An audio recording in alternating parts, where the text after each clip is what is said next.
مشتاق، کیونکہ ان کا ایک نام ایسا ہے جو میرا خیال ہے پورے پاکستان میں کیا پوری دنیا میں جس احترام سے جس عزت سے ان کا نام لیا جاتا ہے، جو ان کی جد و جہد ہے، جس طرح سے انہوں نے پچھلے کچھ عرصے سے ہمیشہ سے کرتے رہے ہیں، اور خاص طور پر فلسطین کے حوالے سے ایک ایگزامپل قائم کی ہے، تو آپ کا بہت بہت شکریہ، اور ہم آپ کے ساتھ ہیں، آپ کے پیچھے کھڑے ہیں۔ ظاہر ہے معیشت پاکستان کی جو اس وقت جو حال ہے وہ اتنا خراب ہے کہ پاکستان کی تاریخ میں ہم نے بار بار ذکر کیا ہے، انڈیکیٹرز بھی بتائے ہیں، جتنے بھی اکنامک انڈیکیٹرز ہیں، کہ پاکستان کی تاریخ میں معیشت اتنی خراب کبھی نہیں تھی، کبھی بھی پاکستان کے عوام کے لیے اتنی مشکلات نہیں ہوئی تھیں معیشت کے حوالے سے، بے روزگاری کے حوالے سے، غربت کے حوالے سے، مہنگائی کے حوالے سے، انویسٹمنٹ کے حوالے سے، ایکسپورٹس کے حوالے سے، ٹیکسز کے حوالے سے، کبھی پاکستان کی تاریخ میں۔ اور ہم نے یہ بار بار، ابھی علامہ صاحب نے سینٹ میں پرسوں تقریر کی اور 12 سوال جو ہم نے رکھے تھے کہ اس کا اگر جواب حکومت پاکستان کا کوئی بھی منسٹر یا پرائم منسٹر خود اگر وہ صرف جواب دے دیں کہ یہ ہم غلط کہہ رہے ہیں، یہ صحیح کہہ رہے ہیں۔ اور میں ایک ضرور آپ کے تھرو ایک میسج پہنچانا چاہتا ہوں، اور یہ یاد دلانا چاہتا ہوں کہ آپ آج شام بھی سنیں گے وزیر خزانہ کو یا دوسرے وزراء کو، جب وہ معیشت کی بات کرتے تو عوام کی بات نہیں کرتے،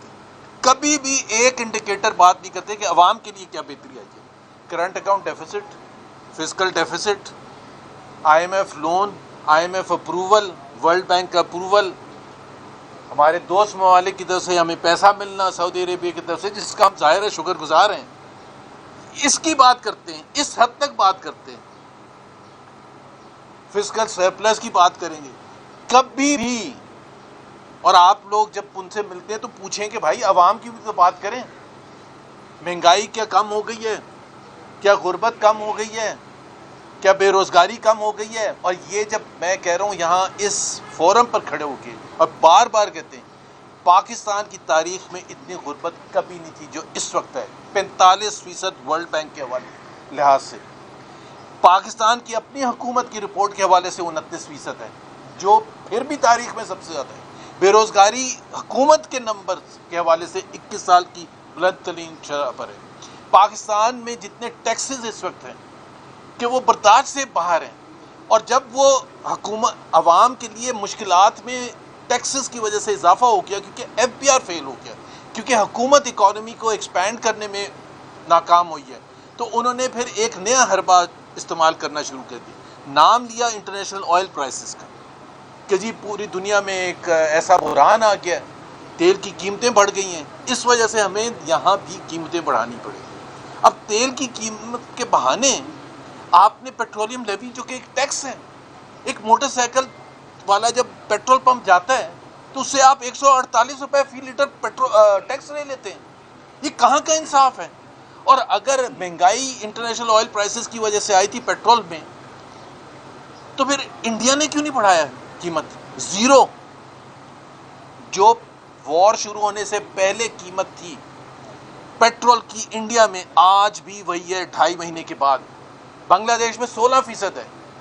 ایک وزیر کہہ رہے تھے کہ وہ چونکہ آئی ایم ایف کا حصہ ہے، اس وجہ سے، تو آئی ایم ایف کا حصہ تو ہم بھی ہیں، وہ کیسے آئی ایم ایف کو منا لیتا ہے بنگلہ دیش کے جی ہم اتنا زیادہ نہیں بڑھا سکتے۔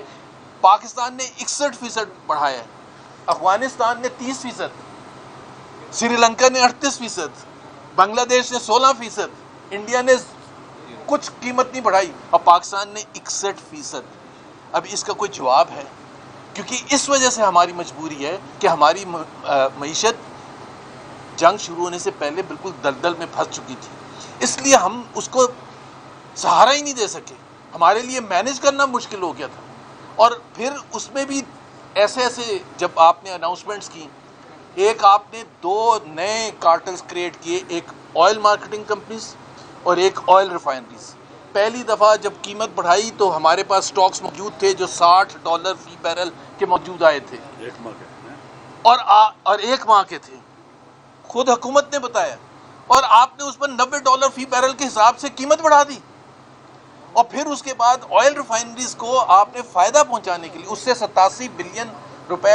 آئل مارکیٹنگ کمپنیز کو فائدہ ہوا ہے، ونڈ فال پروفٹ، ایک جھٹکے میں کوئی کام نہیں کیا۔ اور پھر آئل ریفائنریز کو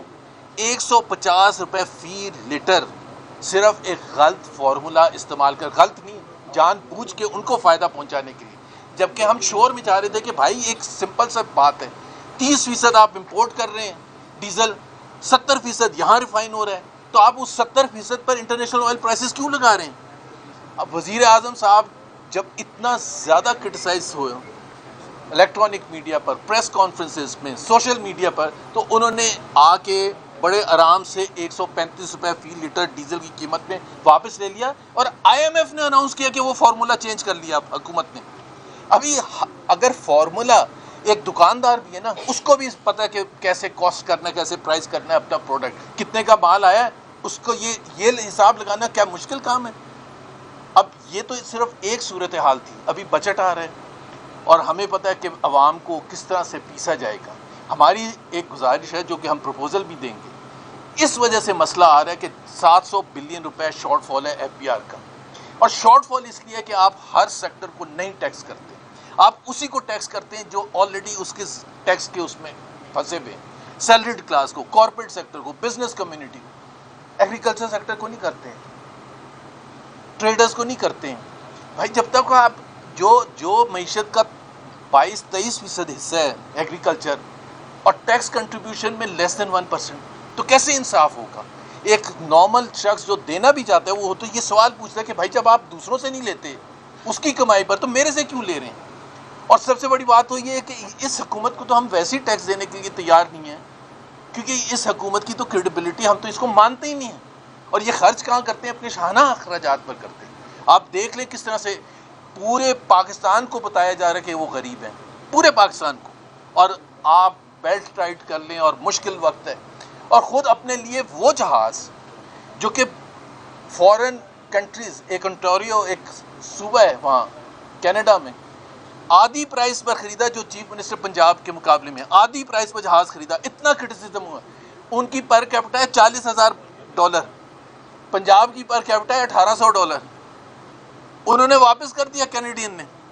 جب کرٹیسائز ہوا، انہوں نے کہا نہیں نہیں نہیں ہم نہیں واپس کریں گے۔ سو جب تک آپ اپنی طرف سے اگزامپل نہیں قائم کریں گے، اور یہی ہم ڈیمانڈ کر رہے ہیں، ہر فورم پر ڈیمانڈ کریں، یہ تضاد نہیں چل سکتا، اس کو ڈسمنٹل کرنا پڑے گا، اور پھر جا کے پاکستان کے عوام اس میں حصہ لیں گے۔ کیسے سبا گیا اسد، کیسے سبا گیا؟